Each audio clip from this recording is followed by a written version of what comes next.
Hello and a very warm welcome back indeed if you've just joined us to the DAL Global Virtual Summit entitled Leading, Winning, Wellbeing and Inclusion in Response to COVID-19.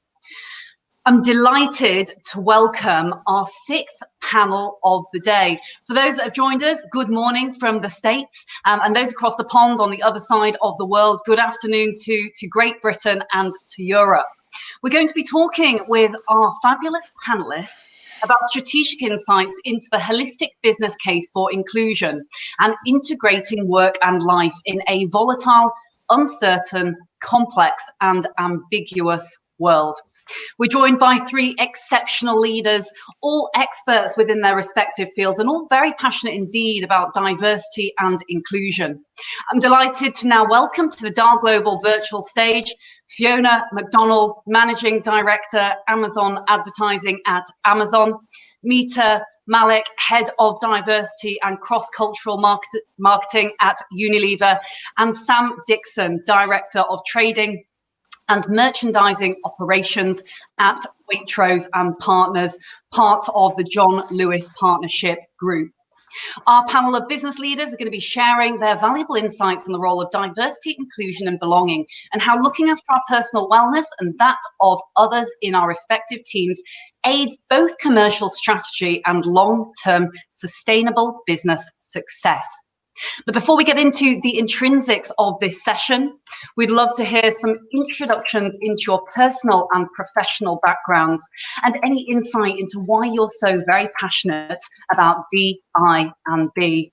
Mita, I'm going to come to you first, if that's okay. Hi, everyone. Thank you for having me. I'm Mita. I head up diversity and inclusion and cross-cultural marketing at Unilever. Hopefully you've showered with some Dove, had some Hellmann's on a sandwich, or like me, have had a pint of Ben & Jerry's during this pandemic. No judgment there. I am also a short order cook, a teacher, and a referee. I have a 5-year-old and a 7-year-old. I'm in Jersey City in New Jersey in the US in 1,500 square feet in this pandemic, and we're doing just fine. We're surviving. I am personally really passionate about this because of my purpose around empowering those who have been excluded to help them find their voice. And when you find your voice, to never stop using it. I'm the proud daughter of Indian immigrant parents. My dad's mother was married when she was 12, and my mother's mother was married when she was 10. And I'm here today as living proof of the progress that can be made in just less than 3 generations for gender equality. And that's why this conversation is so important to me and inclusion is so important to me. Thanks so much, Mita, for sharing a personal story. And I love Dove as well. Fiona. Hi, everybody. Nice to see or meet you all. So I'm currently MD of Advertising at Amazon in the UK, having been in our retail business for many years before that. I'm also working at home at the moment with 2 kids under 10, which is sort of a challenge. But in terms of the topic today, I'm also our lead for diversity and inclusion across all of our businesses in the UK, whether that's Prime Video, operations, retail, advertising, or some of our tech businesses. And why am I passionate about driving what I can in this space? I think it's because I believe personally in a real sort of sense of fairness. And I think we can make a difference when we try hard to do things here. But the way I grew up and have gone through business, I was an engineer, so I was always one of an exception. And I think I've had a huge amount of luck along the way in my career getting to where I've got. And it shouldn't be about luck. So I kind of want to sort of shape systemic luck, as it were, or simply remove things so that people don't have to just be lucky to get where they are, but it should be something where luck's just not needed. Absolutely concur, Fiona. And Sam. Well, good afternoon, everybody. It's great to be here and great to be part of the discussion today. I've been sort of listening as well through the day, and some of the sessions have been pretty amazing. So my background is I work for Waitrose as part of the leadership team, and I lead a cross-functional team to look at trading and driving our customer proposition and ensuring it's sustainable and profitable for the business. I've worked previously in B&Q and Sainsbury's, so my career is all about retail.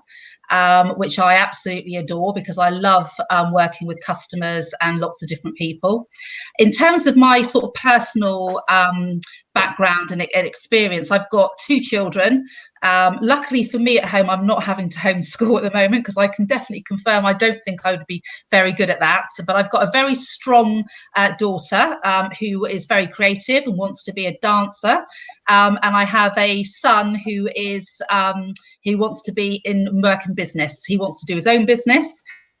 But he works in business too. And for me, I was very lucky when I was a youngster, and I was able to travel the world with my parents who worked in different countries.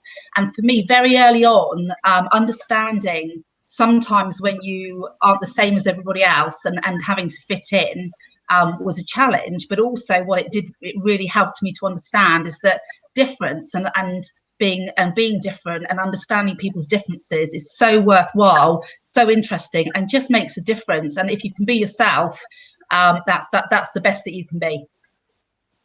Thank you, Sam, and all of you, in fact. And on that point, actually, it segues perfectly into launching off this panel session, where, actually, clearly from what you've all said there, we are at the moment balancing a real kind of delicate juxtaposition between both home and business.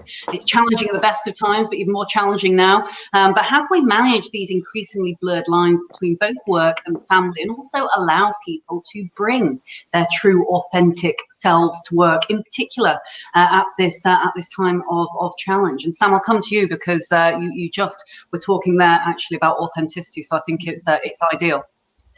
Yeah, I suppose I think from my perspective, what the pandemic and COVID-19 has done is really accelerated I think a connection between lots of individuals and allowed them to be themselves more often, because actually there is this blurred line between work and home. I think the other reality is this has been going on for some time. Technology is now allowing us to be much more flexible in terms of how we work. And actually, that's a really good thing, because what it does is it opens up for everybody to be able to add and have a career whilst being in different circumstances as well. So I think it's a really positive thing. I mean, one of my reflections has been, I remember being in a business once where it was quite different to who I am. So I was quite a different individual, and I remember I was doing quite well, got promoted, and suddenly thought that I should be like everybody else, and that was the way to succeed. After about 4 weeks of that and the energy that actually took from me, I decided that wasn't the best cause or the best approach. But I really think that our job as leaders is to support individuals to have the confidence to be themselves and to know that themselves is the best. And by bringing themselves to work in totality, what they can help is the business to succeed. They can do lots of different things. They bring lots of different skills. And also they have a much more meaningful connection with the people that they work with and the business that they work with. So I'm a great believer that, why would you bring someone else to work? Why would you bring someone else to work? Bringing yourself is great. You should feel confident about that. And helping people to be confident in that place is really important, as well as demonstrating that and bringing yourself in. So for me, that's critical. I think Oscar Wilde said, "Be yourself because everyone else is taken." One of a great leader that I've worked with before has said this before, but that for me, I'm very passionate about. But it's our job to role model that and to encourage that and to give people the confidence to do that. And also, I think, make sure that you're in a business which you align to in terms of values, because values are really who we are, rather than a persona that we're trying to be is like somebody else.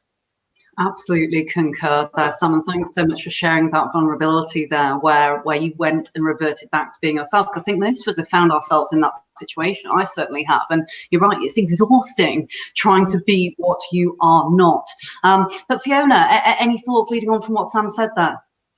Yeah, I mean, there's 2 parts to that question. Let me take them separately, because I think they morph into one but start in 2 different points. So these sort of balancing the home and the work, or people say work and life, and I do like to think it's actually balance rather than either or. It's part of your life.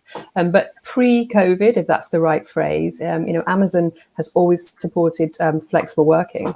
And so I've always worked for a couple of days from home. And the boundaries I had set myself in doing that were leaving punctually from the office, making sure that I was, home at a very reasonable time to fit in the children, or doing the school run. And then when I was at home, I was in my office, my small office where my kids have now decorated it to look like Amazon work. And so know those boundaries. So having those boundaries helped me switch in and out. Now that I'm home all of the time pretty much, and so are the kids home all the time, it's still about boundaries, but they've differed. So I dress a little bit similar to work rather than run around in just in a pair of jeans and my sweats all the time, to put my head as a boundary into the space. Yes, I put my makeup on and I try and treat it the same way that my kids can see that mummy's at work, if that's the right thing. And so those are some of the boundaries. But the challenge is I don't have the drive to the school run or the train home back from the office to switch on and off. And so finding mental space where I can be with the kids mentally as well as physically, at the same time as when I land in front of my screen, I might just have finished my bran flakes 2 seconds earlier, but I'm, not brushing sort of teeth in one hand. I'm actually in a meeting and focused. That's a bit of the different challenge. And so, Sam, to your point about not being somebody else, I've said this for a long time. The minute I had kids, I had stopped worrying, what should I be, this or the other, because I was acting if I wasn't being myself. And when times get really busy and tough, that will fall and people will see somebody different. And so it takes a lot of energy to be somebody else. And so I'm hoping I'm succeeding in just being the same person and, bringing my full self to work and using that as an advantage. So a lot of the times I'm inspired by my kids' stuff I see, and I bring that anecdote or that example through in my work with my teams, my examples, or some of the speeches and things I give, because it is a different source of, looking at the world. And likewise, the kids know where I work, they get involved with certain things. When I ran toys, they knew that mummy brought worked at the place where the man brought the toys to the door. You just have whatever you want. So I don't sort of make one or the other, and therefore I integrate what I do as opposed to split them apart. So I'm totally with you. Put the energy into the right stuff rather than trying to be two different things, because it will come together anyway. That's how I'm trying, at least. I think the point around making sure that you're in a place where your values are aligned and your ambitions and your focus, I think, is the other really important thing. But we've had many a heated debate, should we say, about some of Waitrose's propositions, and heated debate about the great food as well, with my son particularly, who's an absolute foodie, but also with my daughter. So you get constant feedback as well. And kids, they always love to tell the truth as well. So they'll tell you exactly what they think. You've all got some great pictures there up behind you. So wonderful. And they tell it in such a way that sometimes solves a problem because they're not limited by what we've learned in life. They see things in a really powerful way. And actually, sometimes in the last sort of 10 weeks, they have come in here and joined in. They've been on one call with many of my team people, at which point everybody else opened up their video, and there were kids literally just off to the side, trying to do their stuff. So we didn't stop it. Equally, I'm hoping they don't, come in at this particular moment. But it's about, going with the flow when these things happen rather than worrying, because at the end of the day, we are all working with people. And I think we're seeing each other much more for the full piece, which it should always have been like that. But actually, we've sort of forced into a situation that I'm hoping, whilst it is disruptive in the medium term, maybe here for a while. And I think there's lots of good things that can come out. So. Indeed. And Mita, how are you finding things over across the pond? I agree with a lot of what's been said. I think I would jump in to add that we're all on our own COVID-19 journey. So behind the banana bread pictures on Instagram, the drive-by birthday parties, inspirational quotes, you have no idea what's going on in people's homes, in people's families, in people's minds. I've been very vocal and very active writing in social media on my experience as a woman leader who is a working mother. And there's other experiences of people who are alone and isolated. Mm-hmm. And I had a girlfriend say to me recently, she said, I remember the last time somebody touched me, and it was you when we had dinner 11 weeks ago, and you hugged me that night in New York City. And I thought, wow, that is the opposite of experience of what I'm going through. And so I think it's equally important to remember those individuals. I think at Unilever, I've been really impressed. I think, on the working parents piece, it was, we're now in, I keep joking, I am keeping track, week 11, day 4 of working from home globally. And I remember that first week we decided to work from home along with many of your companies. We were at the front of creating a guide for working parents and how leaders could lead with empathy if you weren't a working parent. And one of the first things we said, as you both have brought up, is kindness and lead with vulnerability. If I can't tell you that I just had a really crappy morning because my 7-year-old had a meltdown and they're probably busted in, just like you said, that's the soundtrack of my life. And if I can't lead with vulnerability, I can't create a psychologically safe place to understand what other people's journeys are and to help them. I think the second thing we really moved to quickly, and similar to Amazon, having a lot of flexibility in our current working space place, we said right away, it's no longer about company core operating hours. It's about individual core operating hours. So if my daughter's taking a nap for 2 hours today, that might be time that I can meet or get work done. That also might not be the same time the next day, because children always don't stick to a routine during a pandemic, right? I might have elderly parents. I might have a relative with a disability. So it's not just about children, but who else you're taking care of. And also, if you're not taking care of anyone and you're just taking care of yourself, to make sure that individual doesn't become the work warrior. And then it's then expected that they have to do everything. And then I think the final thing that we've really been focused on is prioritizing ruthlessly, because all of a sudden, all these things that mattered in a big company no longer matter anymore. And maybe they never mattered in the first place, but we have a daily stand up every day at 3:00, which is the most productive meeting I have. And it is with my team to say, what are the 3 things I'm going to get done for the company today? And then in my mind, the 3 things I'll get done for my family. And I think that has been a huge unlock in this time, to have that sort of focus. Yeah, I mean, I think it's fascinating, because I think the reflections we've had from our partners is that they're even more connected to the business and much more focused. But I think you're absolutely spot on, really understanding and supporting different individuals with the different needs that they have, and recognizing them and adapting to those has been a big part of being successful or delivering through all of these changes. And I think probably, critical for everybody to really connect on a deeper level. Yeah, absolutely. I also, one of the things we're focused on is I worry about performance and capacity becoming synonymous. Just because you can't reflect somebody's capacity and what's happening when you're working remotely in a pandemic, and their performance, and making sure those 2 things are separated. Something else we're focused on. Absolutely. Some very, very valid points there indeed. And we must be conscious of all of these idiosyncratic details that are affecting each and every one of us, but often, as you all alluded to there, in very, very different ways indeed. And to the next point, what does conscious inclusion look like? And how can courageous transformational leaders like yourselves commit to the personal growth and development of the respective teams that you're working in at the moment? And Fiona, I'm going to come to you on this one. Yeah, I mean, we talk here about working from home like we all were equipped to know how to do it. There's having the technology, and then there's having the sort of confidence to show up mentally, or have the world invited into whatever space you're working. I have a decent, but albeit small space that is, not the same as everybody else. As you say, there, some people are perched on the end of their bedroom trying to keep the background, out, or whatever it is. But I think, at Amazon, what we did, we're leveraging stuff we did previously to try and keep some sort of consistency, rather than raise this as just for now, so we can learn and go on. And we did something called Amplify last year, which was on the back of our Women in Innovation research, to really sort of Amazon, tie it to data, and then we're working with stuff, and we're trying to work in exactly the same way.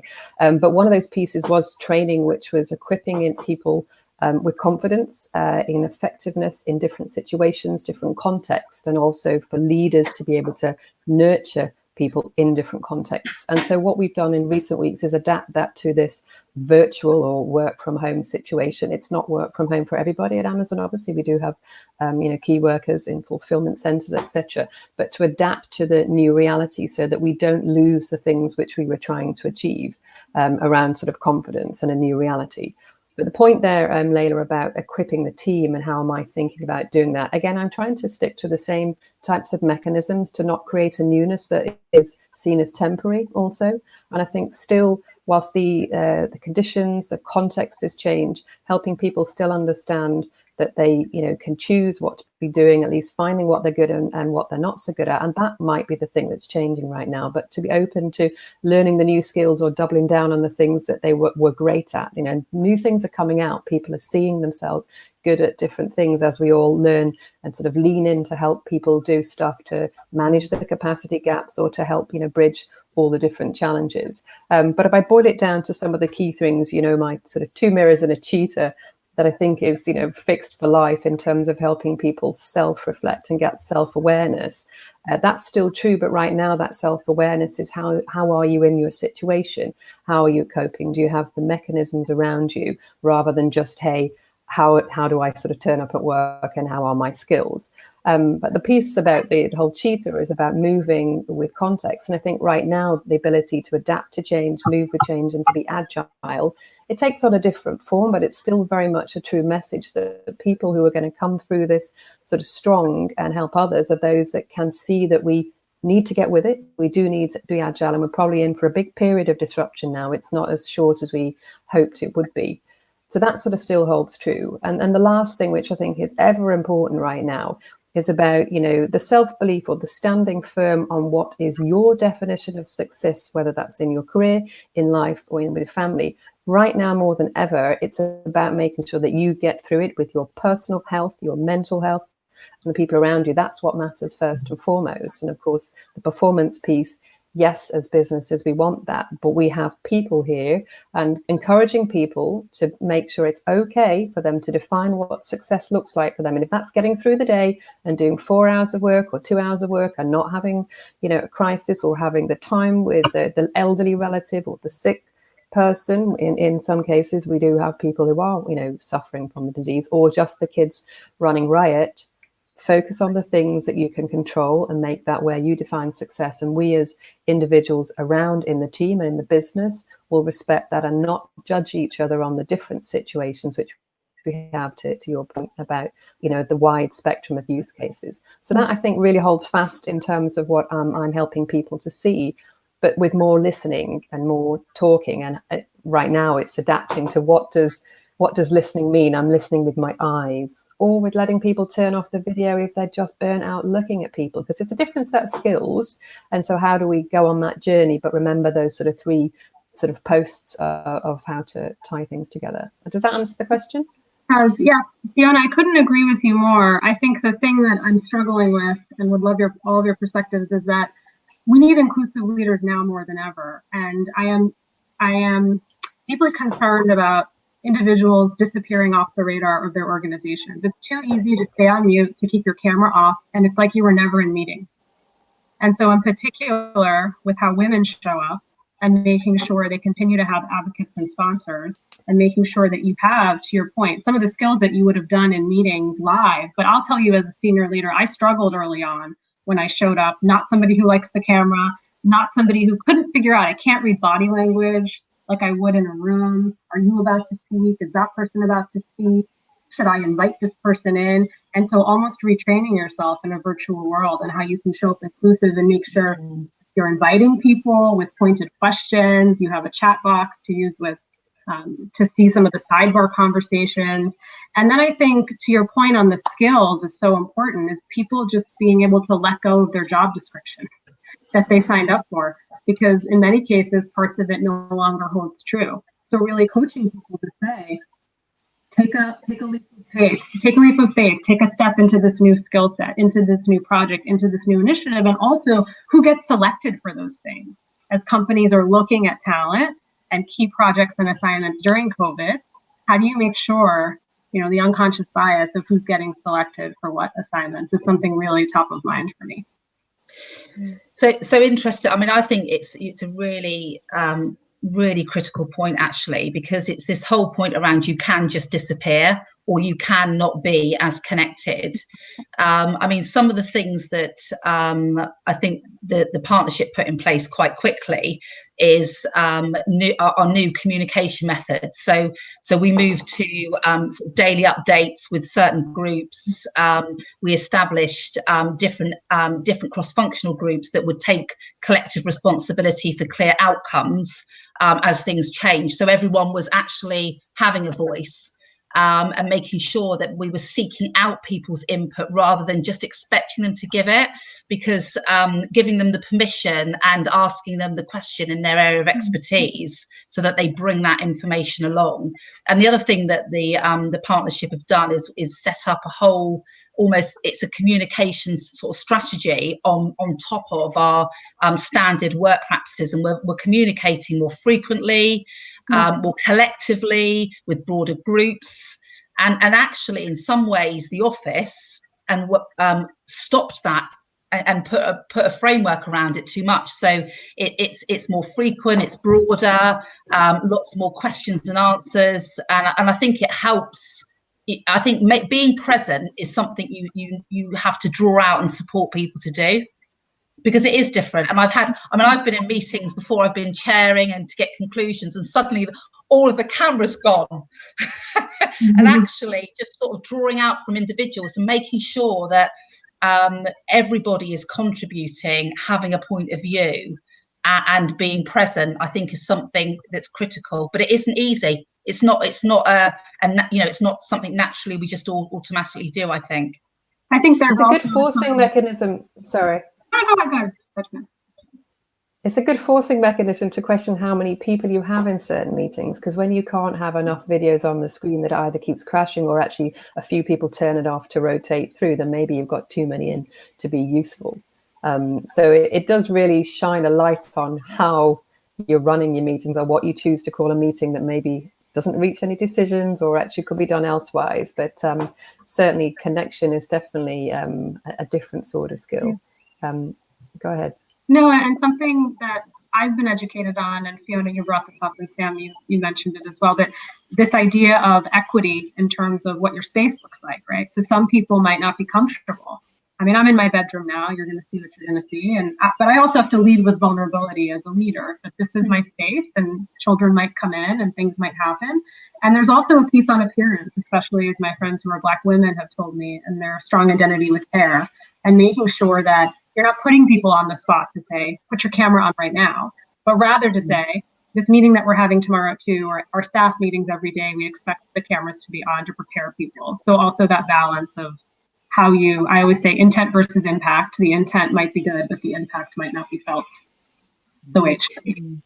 Some really great points. I think it's also finding a balance with them, because some of the stuff which I've been learning rapidly, I had no experience in this sort of pandemic space before, is that when you've done 8 hours of meetings on a camera back to back, your brain's absolutely frazzled, probably long before you get to the end of the 8th one, even though you show up. But having people learn to sort of take a break and maybe let them know that they're starting to navigate the video, the people who are on the call list, the chat box down to the right, so questions coming in when people just don't know that they can jump in to ask if there's too many people. It's a different set of skills. And I think just making sure people know that we're all learning, and there's seriously no expert, obviously, other than yourself, Layla, who knows how to do sort of virtual summits here. But, people give it a bash and don't worry about it. And we've had, and I've seen, people doing the green screen and putting backgrounds in, but it's amazing how many people will focus on the wall behind than on the content.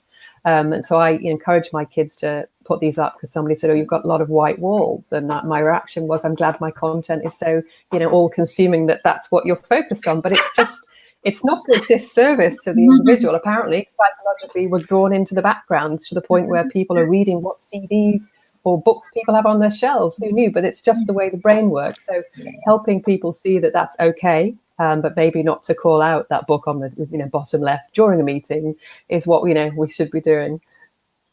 No, my brain was frazzled way before the 8 hours goes by. I don't last that long.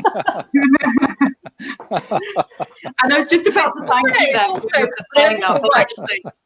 Sorry, just to be fair, I think you're right. It's pretty full on, but I think it's also quite exhilarating. And I think actually lots of people and partners in our business have realized actually what they're capable of and how much further they can stretch and how quickly they can learn, and how quickly they can adapt, literally like that, just overnight. And so actually you can see all of your sort of colleagues and partners, and you look around and you think, wow, you're bringing in it all. So it's quite it's spellbinding as well, I think. As well as sort of, you learning your sort of new skills as well, and people being observant.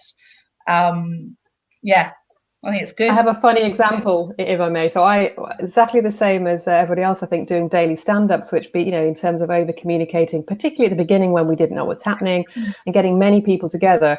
I was clearly the only one and continue to be the only one on video for sheer hundreds of people that we've done this for, which is fine. But it became a bit of a joke that that's like a radio show, which it sort of is, because you're not going to get rapport. But my kids and my husband, bless them, they actually made me an Amazon microphone. So the kids got involved and they made me, so I do it as a radio show, and on my stand-up desk and make a joke out of it while still doing the serious content. Just takes the edge off anybody else needing to be perfect on any meeting through the day. Start off just sort of, Awesome. laughing at ourselves and with the jokes. So I thought I'd share that.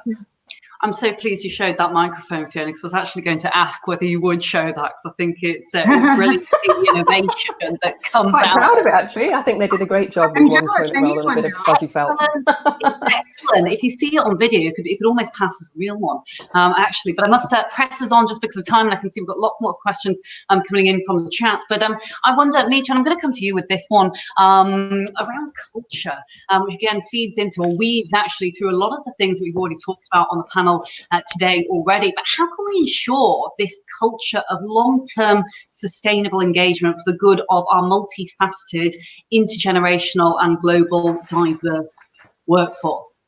It starts with empathy.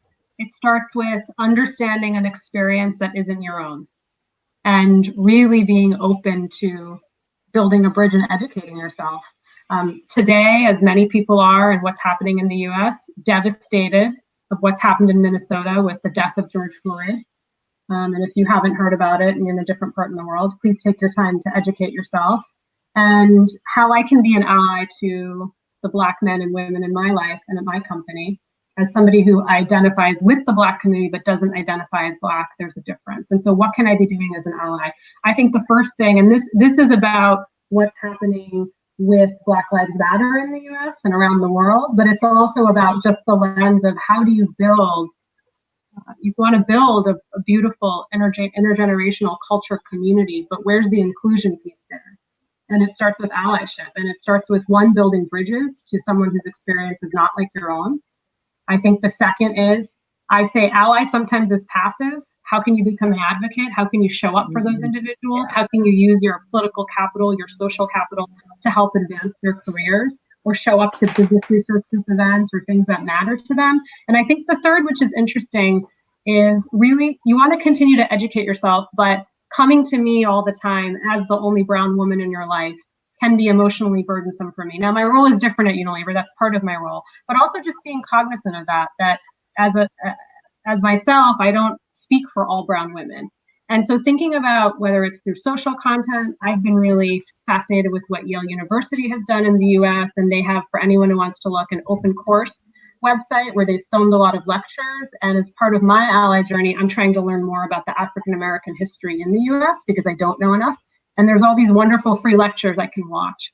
And so really thinking about every day, what can you be doing as an ally to learn and show up for different communities? That's the only way that it's actually going to matter that we build diverse workforces. Mm-hmm.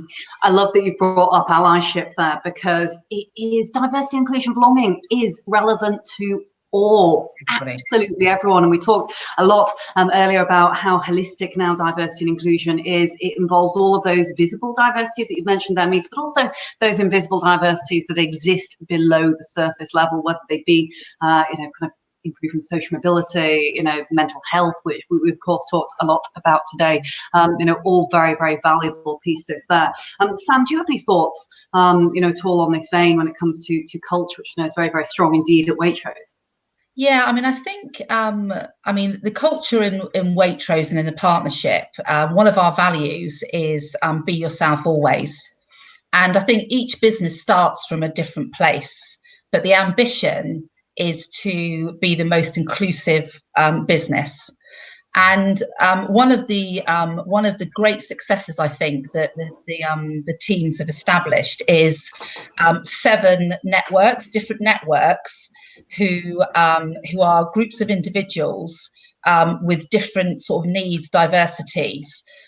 Things, one would be working parents, another would be age, another would be ethnicity. I mean, all different types of groups. Another was religion and faith.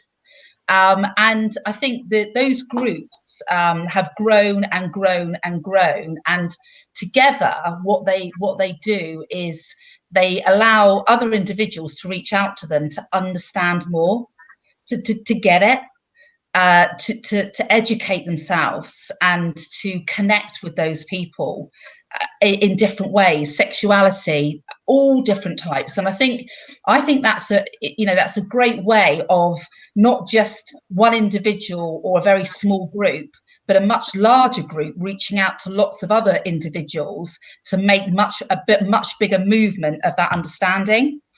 And I'm part of lots of those groups as well, and they for our business are driving the agenda. It's right up at the board level. They're driving the agenda. They've got great points of view. They're taking responsibility, and other people are leaning into those groups as well. Just as you said, Mita, before, about educating yourself around the different religions. And it's fascinating because it's great. People are interesting. So I think it's something that everybody, whether that is part of who you are or not, should lean into and connect with. Having different perspectives is critical for any business as well. You solve problems, you make things bigger, you work together. And I think they play a really critical role, actually, in our partnership. That's fantastic to hear. Thanks very much, Sam. Campbell, I think you had a last question there, just because I'm conscious of timing here. Again, we could talk all day here quite happily, but Campbell, I'm going to hand to you quickly.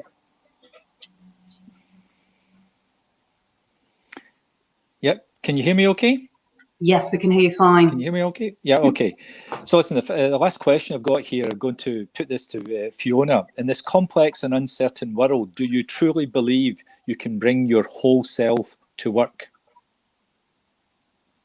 Short answer, yes. Let me give you a bit of a dimension, because I think you should do that anyway, in the way I've said before, that trying to bring somebody else to work, there's only room for one. And actually, if you can just find a way to have the confidence and the wherewithal to let go of what is it you're trying to be, and make sure that being the one and only person where your energy is, there's not energy to do two things right now. So I totally believe that's the case, and actually making its work and life integration rather than balance, either or.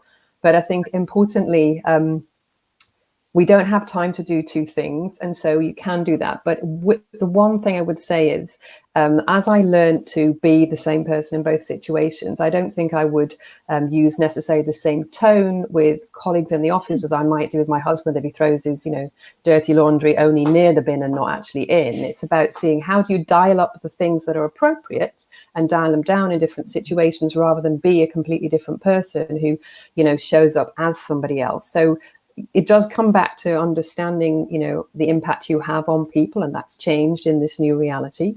So making sure you've got the control of I call it a volume on my personality or my skills, and trying to nuance that to make it best suitable, as opposed to be something different each time. Does that help? That's excellent. Thank you ever so much, Fiona. We've had a number of questions here, so I'm literally going to try and get through one, perhaps two, if we can. From Vipreet to Mita. Mita, your articles on LinkedIn are excellent. So thank you, first of all.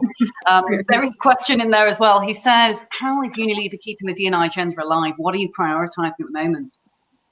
I think at the moment we're prioritizing the really strong interconnection, which we always knew with inclusion and well-being. We've talked about that, mental health, people for the first time being concerned about, are they getting sick? How can they stay safe? Grieving the loss of individuals during this time. So all of that has been really our focus. The second is we're very focused on our business resource groups and making sure that every month we're doing very strong programming and keeping leaders and individuals engaged and allies. Pride is starting on June 1st. We've always showed up really big as a company, and it's different this time. It's going to be in a virtual world. So that's something that we're really working on.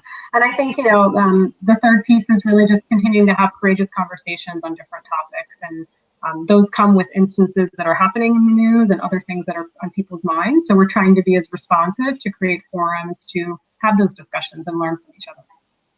Thanks ever so much, Mita. And I agree on the articles with Vipri. I think they're excellent.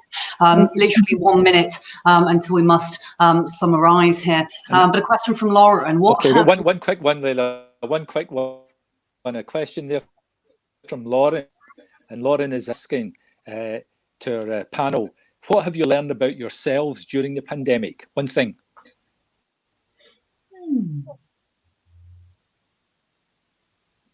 I would say resilience. For words. We should capture this moment.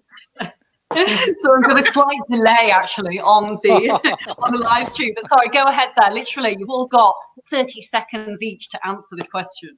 I would say resilience, not just for myself and all those around me, how resilient the human spirit is. And for me, it would be... Fiona? Sorry, Sam was going. No, I was just going to say, for me, it would be how amazing people can be when they're focused together collectively. Very good. I'm going to give you 3 words. Normal, but resilient. And yes, sometimes exhausted. Thank you ever so much indeed. Thank you. And of course, we, I know, Fiona, you very, very kindly said that we're experts in summits. We really, really appreciate it. And of course, you being on our DAL Global Advisory Board as well. But we have had a slight delay, actually. So apologies, there's a tad of overlap there. So thank you very much for everyone who has asked questions. Apologies if we've not answered all of them, but don't worry at all. Our speakers will most likely be sticking around in the networking break, which will be coming up just very shortly. So there will be opportunity to ask additional questions if we haven't managed to answer everything for you.